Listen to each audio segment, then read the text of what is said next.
할렐루야. 오늘 주님 앞에 나와 예배하시는 우리 성도님들 마음에, 가정에, 또 일터 위에 하나님의 큰 축복이 함께 하시길 바랍니다. 네.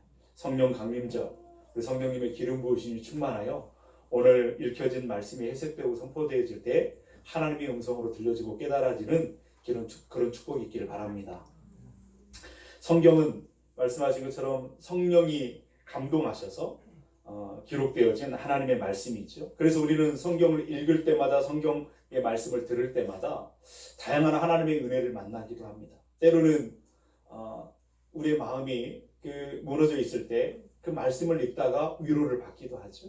또 어떨 때는 우리가 강팍한 마음이 되어서 있을 때에 말씀을 듣는데 우리의 마음을 호되게 꾸짖기도 하시는 그런 말씀이기도 합니다. 그런가 하면 그 은혜가 우리에게 어떨 때는 용기를 막 불어 넣어 주셔서 한 번도 해보지 못했던 새롭고 멋진 일을 도전하게 하기도 하신다 하는 것입니다. 그렇게 다양하게 그 은혜가 말씀을 통해서 우리에게 다가올 때가 많습니다. 우리 사랑하는 금광의 모든 가족들이 말씀을 사모하고 말씀대로 사셔서 말씀의 약속하신 그 놀라운 은혜와 축복을 누리시는 성도님들 되시기를 바랍니다. 그런데 문제는 뭐냐면 말씀대로 산다라고 하는 것이 그렇게 간단한 문제가 아니라고 하는 것 우리가 경험을 통해서 알게 되지요. 왜냐하면 우선 첫 번째로 우리가 너무나 연약합니다. 너무나 연약해서 사탄이 우리에게 유혹해 올 때마다 우리는 너무나 자주 넘어지기 때문에 그렇습니다. 또 하나는 어떤 경우에 우리가 말씀을 읽는데 분명하게 이해하지 못합니다. 이게 도대체 무슨 말씀인가 혼란스러울 때가 있다 하는 것이죠. 그것 때문입니다. 아마 오늘 말씀이 그 혼란을 가져오는 말씀 가운데 하나가 아니겠는가 이런 생각을 해봅니다. 오늘 우리가 읽은 이 말씀의 표면적인 주제가 뭐냐면 이혼에 관한 문제이죠. 이혼에 관한 것. 어느 날 바리새인들이 예수님께 나왔습니다. 그리고 이혼이라는 주제를 가지고 질문을 하죠. 2절 말씀에 보니까 우리 한번 2절 같이 읽으실까요? 바리새인들이 예수께 나와 그를 시험하여 묻되 사람이 아내를 버리는 것이 옳으니까 이렇게 질문을 하고 있습니다. 여러분 이 바리새인들이 예수님께 나와서 질문할 때에 이 사람들이 정말 이 문제에 대해서 답을 모르고 있어서 예수님께 나와서 예수님께 묻고 그 대답을 들음으로 배우려고 그런 마음으로 하는 질문일까? 그렇지 않습니다. 여기에 보니까 오늘 말씀해 보니까 그 동기를 이야기를 하죠. 예수님을 시험하고자 해요. 예수님을 시험하여 넘어지게 하려고 그렇게 하고 있는 것을 보게 되죠. 이 사람들의 마음에는 이미 답을 갖고 있습니다. 답을 알고 있습니다. 이혼을 해야 되는 것인지 이혼을 해서는 안 되는 것인지 알고 있어요. 그러면서 예수님의 의중을 떠보려고 하는 것입니다. 그렇다고 한다면 여러분 이혼은 하면 되는 것인가 하면 안 되는 것인가 이렇게 질문을 할 때 오늘 본문에는 어떤 답을 갖고 있는가? 이 두 가지 답을 갖고 있습니다. 하나는 뭐냐면 이혼은 할 수 있다. 얼마든지 이혼은 가능하다라고 하는 대답이 하나이고 또 하나의 대답은 절대로 이혼하면 안 된다라고 하는 대답이 두 가지 다 갖고 있다라는 것이죠. 이 문제를 가지고 이 바리새인들이 예수님을 시험하여 질문하는데 예수님이 대답합니다. 예수님을 대답하는데 그냥 즉답을 피하시고 어떻게 말씀하시냐면 오히려 되물으시죠. 뭐라고 되물으셨어요? 3절 말씀 우리 한번 같이 읽을까요? 대답하여 이르시되 모세가 어떻게 너희에게 명하였느냐. 아멘. 여기 보니까 너희 생각은 어떠냐? 예수님께 물었는데 예수님이 대답을 피하시면서 질문을 던지시기를 너희는 어떻게 생각하느냐 이렇게 묻지 않으시고 뭐라고 물으셨어요? 모세를 언급하면서 묻고 계십니다. 왜 예수님이 모세를 언급하면서 모세는 너희에게 뭐라고 명했느냐? 뭐라고 가르쳤느냐? 이렇게 물으실까요? 그 이유는 이 바리새인들의 마음에는 모세의 가르침에 대해서 분명한 답을 갖고 있었습니다. 모세의 가르침을 아주 중요하게 여기고 있으면서 그 모세가 했던 그 말에 그 답을 갖고 있었던 것이죠. 여러분 모세라고 하는 사람은 당시 유대인들에게 아주 특별한 분이었습니다. 아주 가장 존경하는 그 역사에서 가장 존경하는 분 가운데 다윗과 더불어서 모세를 꼽을 수가 있겠죠. 왜냐하면 모세는 애굽으로부터 수백 년 동안 그 노예로 살던 자기들의 조상들을 그렇게 출애굽해서 인도했던 그 정말 지도자 아니겠습니까? 뿐만 아니라 시내산에서 하나님으로부터 계명, 율법을 받아가지고 백성들에게 전해줬던 분이 바로 모세이죠. 그래서 그가 기록했던 오경은 구약 성경 전체로 본다면 한 4분의 1의 분량을 차지하고 있는, 성경 전체로 본다면 5분의 1에 해당하는 그런 엄청난 분량을 기록해서 전해준 인물이 바로 모세잖아요. 그러니까 모세가 말해준 것이 이들의 마음에 정답처럼 갖고 있었습니다. 아주 중요하게 소중하게 여기고 있었단 말이죠. 그래서 예수님이 물어보는 겁니다.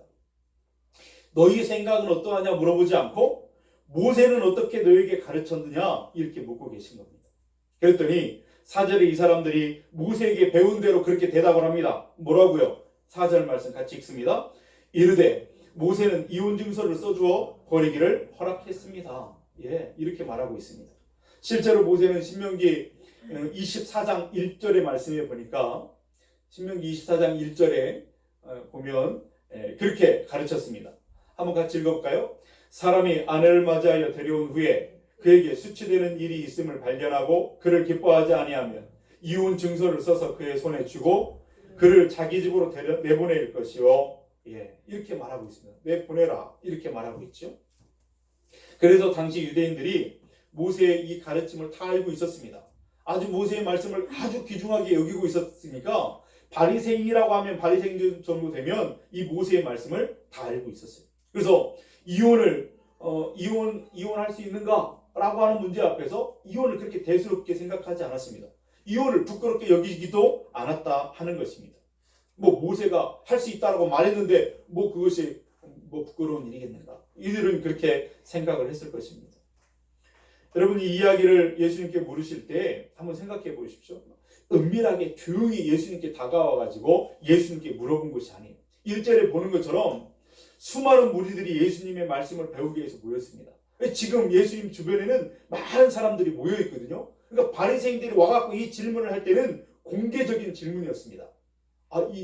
이혼에 대한 부분을 만약에 그 이혼하는 것에 대해서 부끄럽게 여겼거나 거리낌이 있었다고 한다면 공개적으로 이렇게 질문할 수 없었을 거예요. 부끄러움으로 여기지 않았습니다. 그냥 거리낌이 없었습니다. 그렇기 때문에 이렇게 공개적으로 예수님 앞에서 예수님 말씀해 보십시오. 시험하기 위해서 그렇게 질문을 하는 것이죠. 어쨌든 성경에는 분명한 답을 하나 먼저 줬어요. 이혼은 얼마든지 가능하다, 할 수 있다라고 하는 대답을 먼저 주고 계시죠. 또 하나 대답은 뭐냐면 이혼은 절대 안 된다라고 하는 대답을 오늘 말씀이 또 주고 있습니다. 5절에서 9절 말씀을 우리 한번 같이 성경을 보시면서 함께 읽어보겠습니다. 5절에서 9절. 예수께서 그들에게 이르시되 너희 마음이 완악함으로 말미암아 이 명령을 기록하였거니와 창조 때로부터 사람을 남자와 여자로 지으셨으니 이러므로 사람이 그 부모를 떠나서 그 둘이 한 몸이 될지니라. 이러한즉 이제 둘이 하나요 한 몸이니 그러므로 하나님이 짝지어 주신 것을 사람이 나누지 못할지니라 하시더라. 아멘. 여기 보니까 예수님께서는 이혼은 안 된다, 절대로 그러면 안 된다는 것을 선언하고 계시죠. 9절 말씀해 보니까 하나님이 짝지어 주신 것을 사람이 나누지 못한다, 분명하게 선을 긋고 있습니다. 자, 그렇다 보면 성경에 이 이혼에 대한 두 가지 말씀이 주어졌는데 서로 상이하잖아요. 서로 상충되는, 부딪히는 부분이 있습니다. 하나는 이혼할 수 있다고 하는 모세를 통해서 주신 말씀이고, 또 하나는 예수님을 통해서 이혼은 안 된다라고 하는 그런 말씀이 서로 다르게 주어지고 있는 것이죠. 그리고 예수님께서는 그 이혼할 수 없다라고 하는 그 이유를 들어서 예수님이 짝지어 주셨기 때문이다.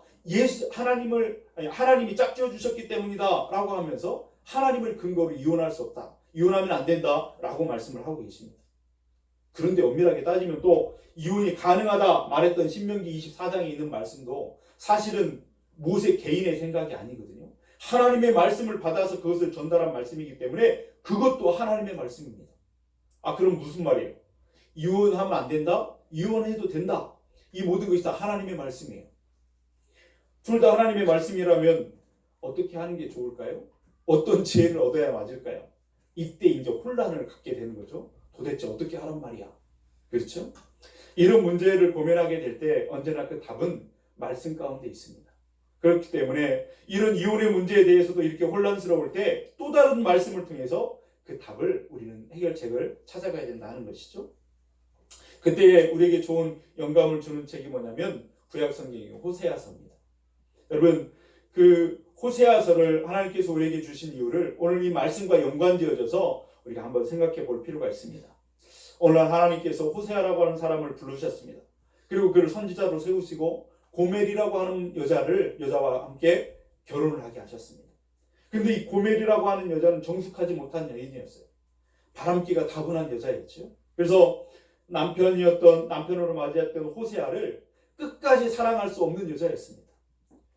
툭하면 남편을 배신하고 남편의 품을 떠나가지고 바깥으로 나가서 다른 남자와 돌아다니는 여자였단 말이죠.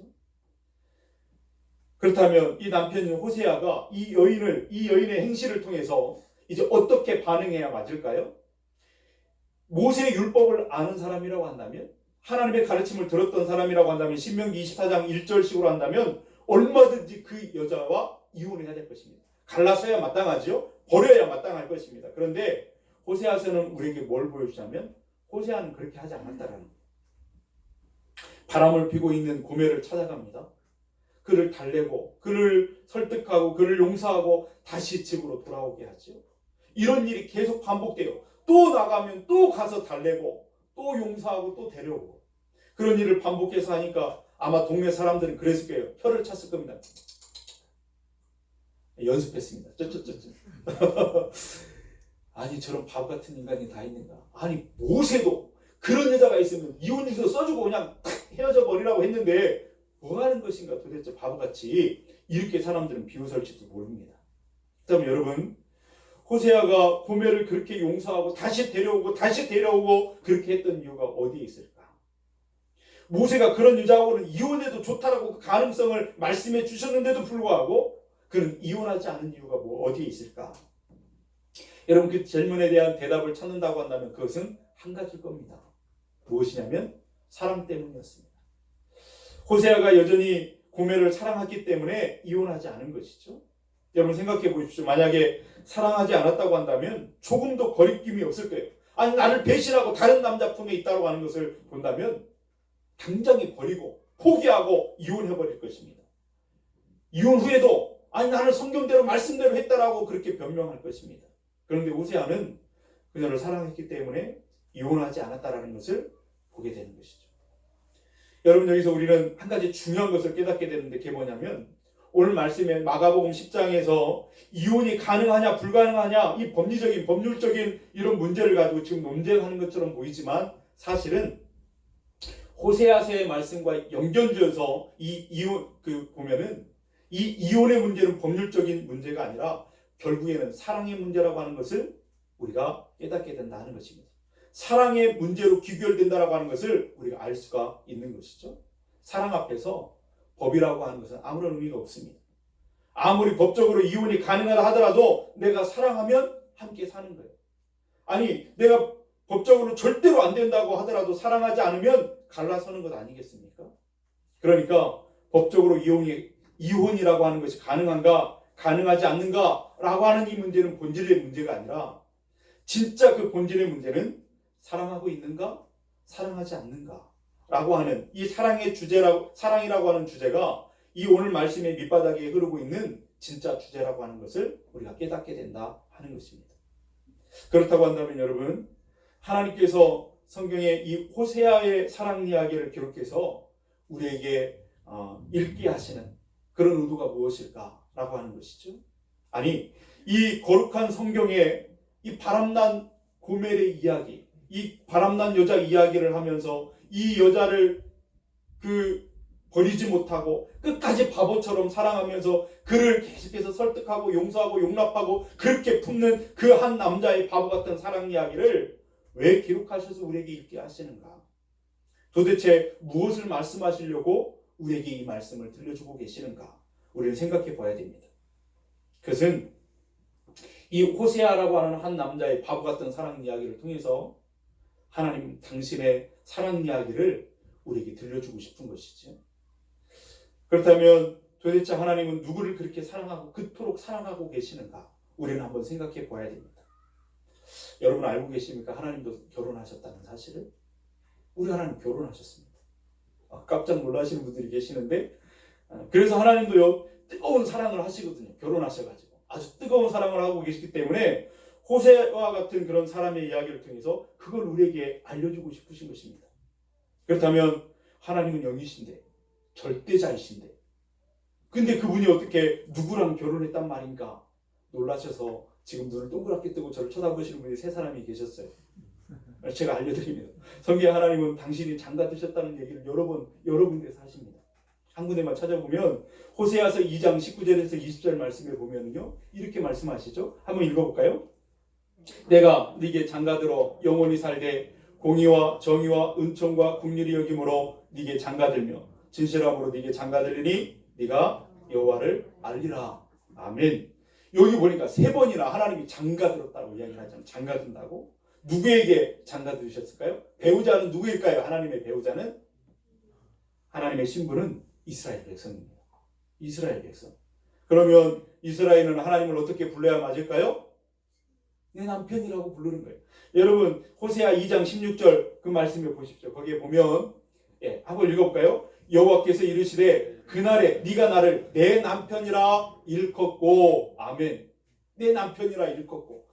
이스라엘 백성들이 그러므로 하나님을 뭐라고 부르냐면 내 남편이라고 부르도록 하나님이 허락하셨어요. 하나님은 그들을 거룩한 신부로 삼아 주셨다 하는 것입니다. 비록 우리 인간처럼 그런 결혼은 아니다 할지라도 하나님과 이스라엘 백성들의 관계는 결혼 관계로 이해할 수 있습니다. 남편과 아내의 관계라고 사랑하는 그 관계를 통해서 그 이스라엘과 하나님과의 관계를 이해할 수 있는 것이죠. 그렇다면 궁금합니다. 하나님과 결혼한 이스라엘, 하나님과 이스라엘 백성들의 결혼 생활은 어땠을까요? 넘내기여서 잘 모르십니까? 하나님과 이스라엘 그들의 결혼 생활은 행복했을까? 어떻게 생각하십니까? 안타깝게도 그렇지 않았습니다. 행복하지 않았습니다. 왜냐하면 이스라엘 백성이 고멜이 그랬던 것처럼 이스라엘 백성들은 마치 바람난 여자 같았습니다. 그래서 남편이신 하나님을 계속해서 버려요. 틈만 나면 버려요. 배반합니다. 하나님을 떠났죠. 그리고 바알과 같은 아스돗과 같은 그런 온갖 우상들을 자기 남편처럼 숭배하고 그들을 숭배하는 그런 음란한 여인과 같았다 하는 것입니다. 그렇다면 그때 하나님은 어떻게 하셔야 맞을까? 만약에 하나님께서 신명기 24장 1절 아까 읽었던 그 말씀대로 한다고 한다면 어떻게 하는 게 맞을까요? 아내로 맞아들였던 이스라엘 백성들을 버려버려야 될 것입니다. 갈라서야 되지 않겠습니까? 당장 이스라엘과 이혼하셔야 마땅할 것입니다. 그래도 할 말이 없는 것이죠. 그러나 하나님께서는 이스라엘을 버리지 않으십니다. 버리지 않을 뿐만 아니라 오히려 그를 참으시고 용서하시고 용납하시고 기다리시고 끝까지 지속적으로 살아가는 모습을 성경을 통해서 보여주고 계시죠. 마치 호세아가 그 아내 고멜이 그렇게 도망가가지고 다른 남자의 품에 안겨있을 때에도 바보처럼 그를 사랑하며 기다리며 또 사랑하며 또 사랑하며 그렇게 끝까지 포기하지 않고 데려왔던 것처럼 하나님께서도 이스라엘 백성들을 그렇게 사랑하셨다라고 말씀해주고 있는 것입니다. 하나님은 애초부터 이스라엘 백성들을 결혼해서 아내로 맞은 다음에 결코 그들을 떠나보내지 않고 포기하지 않겠다라고 하는 그런 마음을 보여주시는 것이죠. 나는 너를 끝까지 사랑하겠다. 요한복음에도 말하면 13장에 말하면 하나님은 사랑하시되 끝까지 사랑하신다고 말씀하시죠. 하나님의 사랑은 끝까지입니다. 그렇다면 여러분 궁금한 것이 있습니다. 이런 사랑이 하나님의 마음에 가득하고 있다고 한다면 이 마음이 하나님의 진심이라고 한다면 왜 모세를 통해서 신명기에 하나님은 이혼을 가능하다고 말했을까요? 이혼하라 그렇게 허락을 해주셨을까요? 왜 그러셨을까? 오늘 예수님은 그 이유를 명확하게 우리에게 말씀해 주시는데 5절 말씀입니다. 한번 우리 본문의 5절 말씀을 같이 읽겠습니다. 예수께서 그들에게 이르시되 너희 마음이 완악함으로 말미암아 이 명령을 기록하였거든. 아멘. 이게 무슨 말입니까? 결국 하나님께서 모세를 통해서 이혼할 수 있어. 이렇게 하면 돼. 이렇게 하면서 이혼의 가능성을 말씀하신 이유는 하나입니다. 인간이 너무나 악하기 때문이었다라고 말하는 거예요. 악한 인간들에게 주신 일종의 편법 같은 그런 것으로 이혼의 가능성을 열어두신 것입니다. 예를 들어서 그런 겁니다. 어떤 남자와 어떤 여자가 결혼했습니다. 그 아내로 맞은 여자는 정숙하고 좋은 여자였습니다. 그는 남편이 너무나 악한 남자였어요. 그러다 보니까 괜히 그 아내를 미워하는 것입니다. 틈만 나면 트집을 잡고 그리고 막 때리고 구박하고 동물처럼 그렇게 막 학대하고 못 살게 하는 것입니다. 그러면 어떻게 되는 것입니까? 실제 여러분 그 당시에 유대인들이라고 하는 것은 유대인들 사회 속에서 여인이라고 하는 것은 그 인격적인 그 어떤 존중을 받지 못했어요. 결혼을 하면 남자에게 그 포함이 돼가지고 남자에게 어떤 귀속이 돼가지고 하나의 물건 취급되는 그런 현실이었단 말이죠. 좋은 남자를 만나면 좋지만 그렇지 않은 남자를 만나면 너무나 불행한 거예요. 그 남자의 속박에서 벗어날 수도 없고 그렇게 평생을 살아가야 되는, 그렇게 처맞으면서 살아가야 되는, 그렇게 학대받으면서 살아가야 되는 그런 고통 가운데 있을 수밖에 없는 것이었죠. 하나님은 그런 여인들의 그런 삶을 알고 계셨습니다. 마음 아프셨고 그래서 긍휼을 베푸시기를 차라리 이혼해서 내보내면 새로운 삶을 살 수 있지 않겠습니까? 그래서 하나님은 인간의 그 악함 때문에 그 여자가 그 인격적인 대우를 받지 못하고 어떤 악한 남자를 만나 그렇게 어렵고 힘들겠다면 이혼 증서를 써서라도 이혼을 달아 내보내서 살 수 있도록 그렇게 한다라고 하는 거예요. 그렇기 때문에 이것은 하나의 편법 같은 것이죠. 사실은 본래 우리 하나님의 마음은 어디에 있어요? 창세기에서 아담과 하와를 짓고 처음에 가정을 이루실 때 어떤 마음이셨을까요? 너네들 살다가 기분 나쁘면 서로 갈라져라 이렇게 한 것이 아니었어요?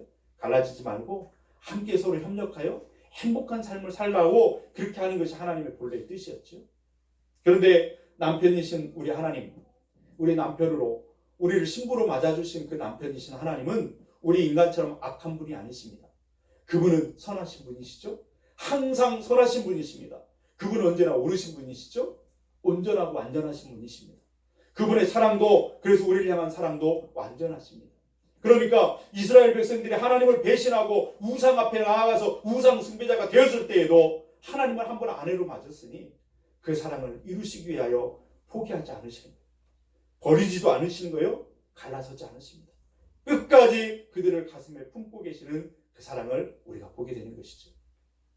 그러면 여러분, 호세아가 고멜을 사랑하는 이야기를 우리가 보았어요. 하나님께서 이스라엘을 사랑하는 이야기를 우리가 나눴어요. 그 다음에 이제 우리의 이야기를 할 차례입니다. 여러분, 우리는 어떤 사람들입니까?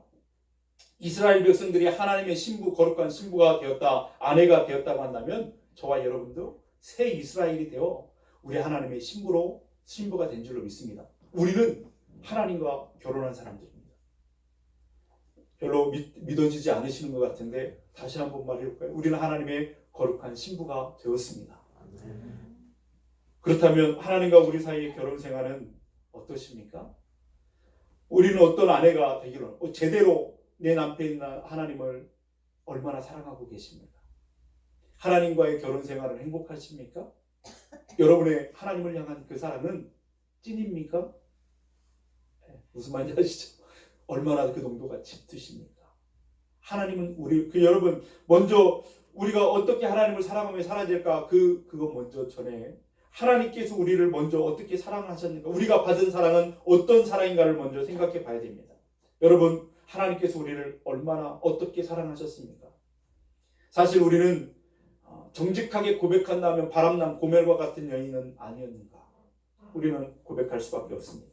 그동안 육체의 욕망을 따라 살았고 죄악 가운데 빠져 살았고 틈만 나면 내 생각이 내가 내 주인이 되어서 살았고 하나님을 버리고 떠난 적이 한두 번이 아니었잖아요. 그래서 의인은 없나니 한 사람도 없다 하시는 하나님의 말씀이 정말 그 말씀 앞에서 자유로운 사람이 한 사람도 없을 거예요. 우리는 다 그렇게 더럽혀진 여인과 같은 사람들이었습니다. 그런 존재라고 하는 것이죠. 그러면 하나님께서 우리를 어떻게 대하시면 될까요? 이런 그 여인을 어떻게 대하시는 것이 마땅합니까? 그냥 신명기 24장 1절 말씀대로라고 한다면 하나님은 우리를 100번이나 1000번이나 내버리시고 포기하고 떠나보내시고 갈라져도 이혼하셔도 우리는 할 말이 없는 사람이라 하는 것입니다. 하나님께서 우리를 그냥 내가 너를 상종하고 싶지 않다고 나를 떠나라 그렇게 말한다 할지라도 우리를 포기한다 할지라도 우리는 아무 말도 할 수 없는 그런 존재일 수밖에 없습니다. 그런데 하나님은 그렇게 말씀하신 적이 한 번도 없어요. 하나님은 우리를 한 번도 포기하신 적이 없으세요. 그리고 하나님은 지금도 변함없이 그렇게 우리를 사랑하고 계시다 하는 것입니다. 여러분 오늘 우리가 지금 이 자리에 나와서 하나님을 바라보고 하나님께 예배할 수 있다라고 하는 것 자체가 지금 우리는 사랑받고 있다는 증거가 아니겠습니까? 우리는 그 사랑 앞에서 하나님 앞에 나올 수 있는 것입니다. 우리 하나님의 사랑은 그래서 상황이 바뀌면, 환경이 바뀌면 언제든지 미련 없이 버리고 떠나버리는 그런 사랑, 싸구려 사랑이 아니라 하는 것입니다. 끝까지 함께 하시는 사랑입니다. 포기하지 않는 변함없는 신실한 사랑으로 우리를 사랑하고 계시다는 사랑을 우리가 보게 되는 것이죠. 그렇다면 여러분, 이제 우리가 대답할 차례입니다. 우리가 반응할 차례인데 어떻게 해야 될까요? 이런 놀라운 하나님의 사랑을 받고 오늘 우리가 살고 있다고 한다면 우리는 지금 하나님을 얼마나 사랑하며 살고 있는가? 우리는 우리의 심령을 다시 쳐다봐야 돼요. 우리의 모습을 봐야 됩니다. 어떻게 사랑하며 살고 싶으십니까? 이 질문에 대해서 무엇이라도 대답해야 될까? 한 사람 한 사람 세워놓고 질문에 대답을 한번 듣고 싶지만 그렇게 할 수 없어 제가 대답을 먼저 드립니다. 여러분, 우리 모두가 하나님으로부터 받은 사랑을 안다면 분명한 대답을 갖고 고백할 수 있어야 되겠습니다. 하나님, 저도 하나님을 끝까지 사랑하겠습니다. 하나님을 아무리 세상이 변하고 상황이 변하고 어렵고 답답한 현실이 있다 할지라도, 아무리 세상의 사람들이 하나님을 버리고 세상 가운데로 나아간다 할지라도 하나님 나만큼은 하나님을 끝까지 사랑하겠습니다. 나를 향한 하나님의 사랑을 알게 나도 변하지 않고 하나님의 신부, 거룩한 신부로 살고 싶습니다. 이런 고백이 저와 여러분들의 고백이 되어야 될 줄로 믿습니다. 여러분, 사랑이라고 하는 것은 적당이라고 하는 말이 맞지 않습니다. 대충이라는 말도 사랑이라는 말에는 어울리지 않는 말입니다. 항상 언제나 어떤 상황에서 최선을 다하는 것이 사랑의 모습인 줄로 믿습니다. 하나님이 우리에게 보여줬던 사랑이 그런 사랑이었죠. 그러려면 하나님을 향한 우리의 사랑은 여러분 쉬운 사랑이 아니에요. 힘든 사랑일 수 있습니다. 무슨 일이 있어도 하나님을 떠나지 않고 하나님을 사랑하기 위해서는 그 사랑은 힘들고 어려운 사랑일 수밖에 없다는 것입니다. 왜냐하면 대가를 지불해야 되는 그런 사랑일 수도 있기 때문입니다. 여러분, 사실은 하나님께서도 우리를 사랑하신 그 사랑이 그런 사랑이었습니다. 쉬운 사랑이 아니었죠. 힘든 사랑이었습니다. 그러나 하나님께서는 그 힘든 사랑을 포기하지 않고 끝까지 사랑해 주셨다라고 하는 것을 우리는 알고 있지 않습니까? 그 사랑의 절정이 바로 독생자이신 예수 그리스도가 이 땅에 나를 위해서 대신하여 오셔서 십자가를 대신 지고 생명을 내어주시고 나를 구원하신 그 사랑에서 우리는 보게 되는 것이죠. 우리를 결코 버리지 않고 그 사랑을 이루기 위해서 하나님께서 지불하신 사랑은 엄청난 것이었습니다. 그 사랑은 결코 쉬운 사랑이 아니었음을 다시 한번 생각하게 됩니다. 그러니까 우리가 하나님을 그냥 우리가 신앙생활할 때 하나님을 사랑하며 산다고 말할 때 대충 적당히 그냥 그렇게 쉽게 그렇게 하는 것이 아닙니다. 신앙생활 대충 하는 것이 아닙니다. 신앙생활 적당히 하는 것이 아닙니다. 신앙생활 내가 시간이 되면 하나님을 만나고 조금 시간이 되면 기도하고 시간이 되면 말씀 보고 이런 것이 아니라 하는 것입니다. 하나님을 진짜 사랑한다고 한다면, 하나님을 진짜 사랑한다고 고백한다고 한다면 여러분의 첫 번째는 하나님이 되셔야 될 줄로 믿습니다. 그래서 대가를 지불할 각오가 있어야 된다 하는 것입니다. 사탄의 모든 유혹이, 사탄의 사방에서 우리를 우겨싸면서 우리를 공격해오는 사탄의 유혹 앞에서도 그래서 뿌리칠 수 있는 그런 믿음의 사람들이 되어야 될 줄로 믿습니다. 그것 때문에 사탄의 유혹에서 그것을 거부할 때 세상의 사람들로부터 이거 바보 같다라고, 호세아가 그렇게 사랑하는 그 사랑을 보면서 세상의 동네 사람들이 바보 같다고 혀를 차는 그런 소리를 들을지도 모릅니다. 아니 어쩌면 손해를 볼 때도 있을지도 모릅니다. 그러나 우리 하나님을 사랑하는 그 사랑이 변치 않으므로 하나님을 믿음으로 바라보고 사랑을 고백하는 저와 여러분들이 되어야 될 줄로 믿습니다. 왜냐하면 하나님이 그렇게 우리를 사랑하고 계시기 때문이죠. 하나님께서 기뻐하지 않는 일이라고 한다면 절대로 하지 않겠습니다. 결단이 필요합니다. 각오가 필요합니다. 그리고 하나님과 함께 데이트하는 그런 시간을 즐거워하는 것이 사랑하는 사람. 사랑하는 여러분 연애해 보셨나요? 어떤 분은 서울에서 부산까지 연애를 하는데 잠깐 가가지고 5분 10분 만나는데도 그 몇 시간을 이렇게 가는데 전혀 거리낌 없이 그렇게 한다. 뭐 때문에 그럴까요? 사랑하기 때문에.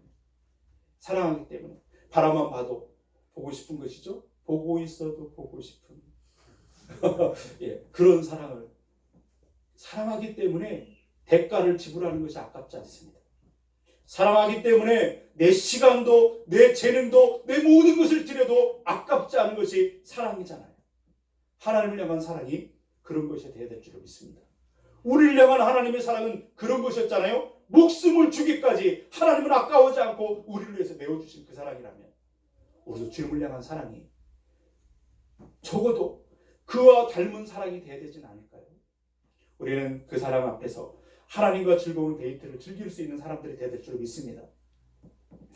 하나님과 데이트를 즐긴다라고 하는 것은 하나님의 말씀 앞에, 하나님의 기도하는 자리에, 하나님을 예배하는 자리에 거룩한 신부가 되어서 사랑하는 남편을 만나는 것처럼 그것을 즐거워하고 사모하는 사람들이 되어야 될 줄로 믿습니다. 그렇게 되기를 바랍니다. 여러분, 지금은 그래서 하나님을 믿고 하나님을 사랑하는 그것을 쉽고 편하게 대충 적당히 그렇게 하려고 하는 그 생각은 이제는 끊어버리셔야 돼요. 이제는 다 털어버리시고 이제는 그렇게 생각을 하고 살아가는 것은 마치 신명기 24장 1절에 드린 그 말씀처럼 나는 언제라도 내 상황이 맞지 않으면 환경이 맞지 않으면 내 생각과 다르다면 하나님 떠날 수 있습니다. 이혼을 내가 청구하겠습니다. 이렇게 살아가는 것과 똑같다라고 하는 것입니다. 그분이 우리를 끝까지 사랑하신 것을 기억하면서 우리도 끝까지 주님을 사랑했다고 고백하고 또 그렇게 실제적으로 살아 하나님이 부르신 그날에 하나님 앞에 영광스럽게 안기는 저와 여러분들 될 수 있기를 주님의 이름으로 축원드립니다. 마지막 때잖아요. 여러분, 이 마지막 때 이 모습이 마치 이스라엘에서는 막 전쟁이 일어나고 수많은 사람들이 죽음에 이르게 되고 어린 아이까지도 생명을 잃게 되는, 그러면서 미얀마에서도 군부 그 독재 세력에 의해서 많은 사람들이 희생당하는 그런 것들을 보고, 인도에서는 코로나 상황이 우리나라에서도 막 심각하고 막 이렇다고 이야기를 하지만 사실은 인도의 이야기를 들어보니까 깜짝 놀래요. 어떻게 그럴 수 있지? 여러분, 하루에 40만 명? 그렇죠? 하루에 40만 명의 확진자가 생긴대요. 여기저기서 죽어가는 사람들, 의사들이 막 죽어가고요. 죽어가는 사람들이 하루에 4천 명이래요. 별로 놀라지도 않은 이미 알고 계셔서 4천 명이 하루에 죽어간다. 여러분, 그런 현실을 바라보면서 지금 마지막 때 정말로 그렇게 주님이 지금 당장 오셔도 전혀 이상할 것이 없는 그런 시대를 우리가 살고 있습니다. 마지막 때 그 끝에 서 있는 우리들 어떻게 살아야 되겠습니까? 우리 하나님 의지하고 우리 하나님을 사랑하며 사시는 저와 여러분들 될 수 있길 바랍니다. 여러분, 그저께 그 영화를 봤어요. 신과 함께 가다. 오래된 영화인데 혹시 그냥 인터넷에 이렇게 쳐보면 또 나와요. 뭐 줄거리도 나오고. 근데 신과 함께 가다 이 영화가 있는데 거기 보니까 이 카톨릭 교회에서 파문당한 어떤 그 교단이 있습니다. 칸토리안 교단이라고 하는데 이 파문당한 이유가 뭐냐면 맨날 찬양만 한다는 거예요. 찬양만으로 하나님께 깊이 나아갈 수 있다 이렇게 주장하면서 늘 찬양하며 살아가는 사람들. 그러니까 이 카톨릭 그 교단에서 이 파문을 시켜버렸어요.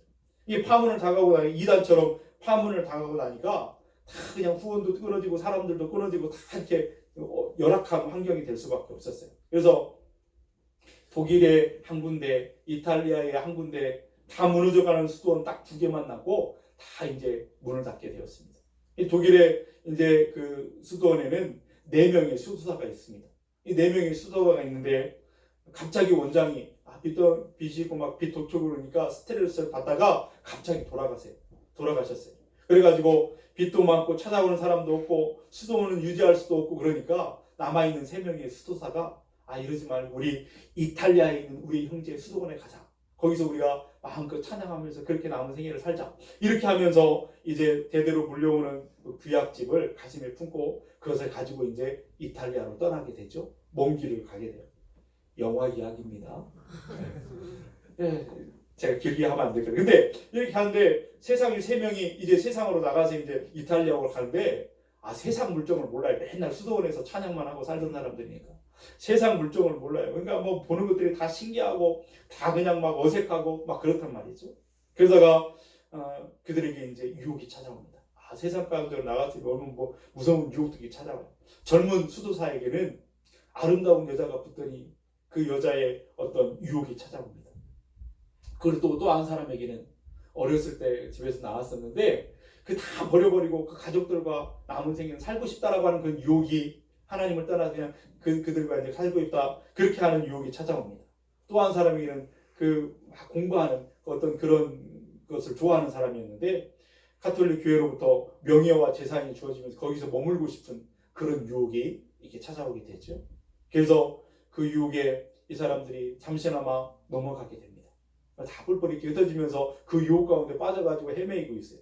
그래서 그들이 그렇게 부르던 그렇게 찬양을 통해서 하나님께 깊이 나아갈 수 있다고 생각했던 그 신념을 잃어버려요. 찬양이 중단되죠. 더 이상 찬양하지 않게 되었습니다. 근데 영화는 더 이야기하면 시간이 많으니까 그 영화는 결국에는 그들이 그 모든 유혹들을 이기고 이제 그 영화 제목처럼 신과 함께 하나님과 함께 가는 쪽을 선택하여 가게 됩니다.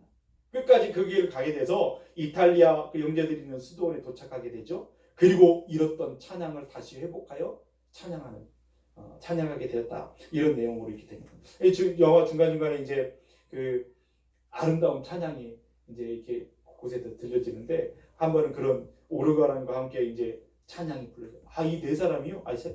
세 사람이 화음이 기가 막힙니다. 뭐 천상의 무슨 천사들의 소리 같아요. 그래서 그 찬양하는데 가슴이 울리는 그런 감동이 있는 그 찬양을 쫙 부르는데요. 그 가운데 하나의 찬양이 그런 찬양이었어요. 너 하나님께 이끌리어 일평생 주만 바라며 너 어려울 때 힘주시고 언제나 지켜주시리. 참 천상의 소리는 아니지만 그 세 사람이 막 화음을 맞춰서 찬양하는데 마음이 먹먹해 오는 감동이 있었습니다. 여러분, 하나님이 강제로 붙잡아서 강제로 끌고 가시는 그 길이 아닙니다. 하나님과 함께하는 그 길은 하나님을 너무나 사랑해서 그 마음이 하나님께 끌리는 거예요. 나를 사랑하시고 나를 바라보시는 그 사랑 앞에 우리의 마음이 끌려지는 거예요. 하나님을 바라보고 하나님을 사랑하게 되니까 그 마음이 끌려 그분과 함께 동행하는 그런 삶이 되는 것입니다. 그래서 아무리 유혹이 많고 그런다 할지라도 그래도 일평생 주님만 바라보는 그런 삶을 살게 됐다는 거예요. 그래서 여러분 그 찬양의 그 끝에 그 크신 사랑을 믿는 자 그 반석 위에 서리라. 찬양의 고백이죠. 여러분, 그런 삶은 일평생 하나님을 사랑하는 사람들에게 주어지는 은혜인 줄로 믿습니다. 그 반석 위에 세워지는 그 인생은 하나님을 바라보고 하나님을 사랑하는 자에게 주어지는 은혜예요. 그런 사람이 어떻게 사명을 버려버리고 대충 살겠습니까? 어떻게 사명을 뒤로 한 채로 그냥 대충 적당히 하는 그런 사명의 사람이 되겠습니까? 그럴 수 없는 것이죠. 사랑하는 가족들을, 사랑하는 형제들을 어떻게 사랑하지 않고 살겠습니까? 그렇게 하나님을 사랑한다고 고백하고 하나님과 함께 동행하고 마음을 하나님께로 향하는 그런 사람이 어떻게 하나님이 원치 않는 일을 아무렇지도 않게 행하는 그런 사람이 되겠습니까? 하나님께 마음을 두고 사랑하는 사람이라면 초지일관 하나님이 부르시는 그날까지 하나님을 사랑하는 사람으로 살게 될 줄로 믿습니다. 여러분, 주님이 우리를 부르시는 그날 우리의 호흡이 멈춰 하나님께 우리의 영혼이 가는 그 순간까지 그렇게 하나님을 사랑하며 사랑의 고백을 드리며 살아가시는 저와 여러분들 될 수 있기를 주님의 이름으로 축원드립니다. 여러분의 인생을 하나님의 반석 위에 세워주실 줄로 믿습니다. 코로나 상황 가운데 답답하고 그런 현실이 우리 앞에 있다 할지라도 그것이 핑계거리로 우리에게 주어지지 않았으면 좋겠습니다. 우리가 함께 모여서 막 찬양하고 기도하고 무엇인가를 막 교육하고 이런 상황은 아니다 할지라도 여러분의 삶의 자리에서 이럴 때일수록 이 상황을 하나님 앞에 맡겨드리고 말씀 앞에 서고 말씀을 읽으면서 하나님이 지금 나에게 무엇을 말씀하기를 원하시는가, 무엇을 원하시는가, 그 말씀에 서는 사람들, 하나님과 데이트를 즐거워하고 사모하는 사람들이 될 줄로 믿습니다. 이 상황도 끝이 나게 될 것입니다. 그때 더 아름답게 빚어져 더 그 사모했던 그 마음들이 하나로 모아서 더 하나님을 막 소리 높여 찬양하고 예배하는 그날이 속히 오기를 간절히 소망해 봅니다. 그때를 잘 준비하실 수 있는 저와 여러분 되기를 주님의 이름으로 축원드립니다. 기도하시겠습니다. 하나님 아버지,